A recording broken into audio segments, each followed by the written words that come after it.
Դրանցից մեկը հոգեբանական ներգործությունն է։ Ես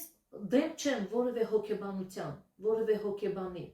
Ես ուղղակի ուզում եմ խոսել, որ շատ դեպքերում դրանք չափազանցված են, շատ դեպքերում դրանք մարդուն սուտ տեղեկություններ են բերում, որտեղ հոգեբանությունը ինքը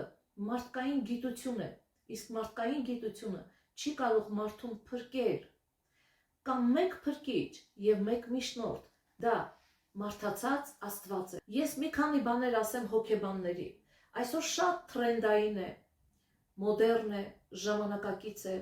մարդը մարդուն ոգևորում է, հավատա ինքդ քեզ, սիրիր ինքդ քեզ, եղիր քո անձը թող լինի քո կյանքի կենտրոնը եւ քո ամեն բան թող քո անձի շուրջը դառնա։ Եվ սրա նման շատ բաներ։ Նախ ասեմ ձեզ, սիրելիներ, որ մարդը ինքն իրեն չի կարող փրկել, մարդը ինքն իրեն չի կարող սիրել ճշմարտությամբ։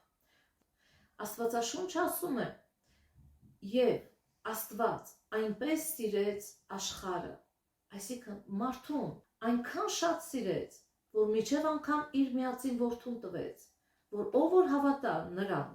չկորսվի,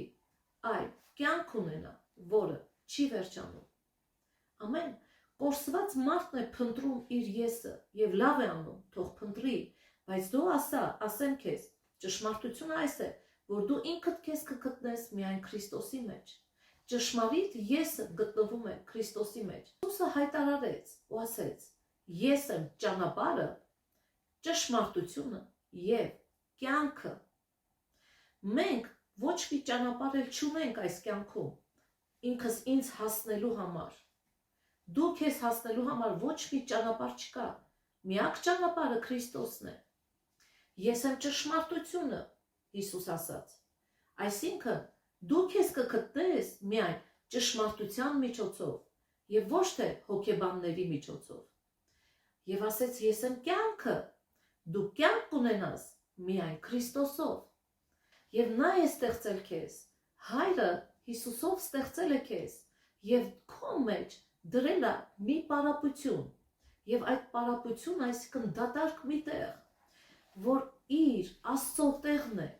դրա համար այդ դատարկությունը պետք է լցվի Աստծով, այդ դատարկությունը Քրիստոս Հիսուսով պիտի լցվի։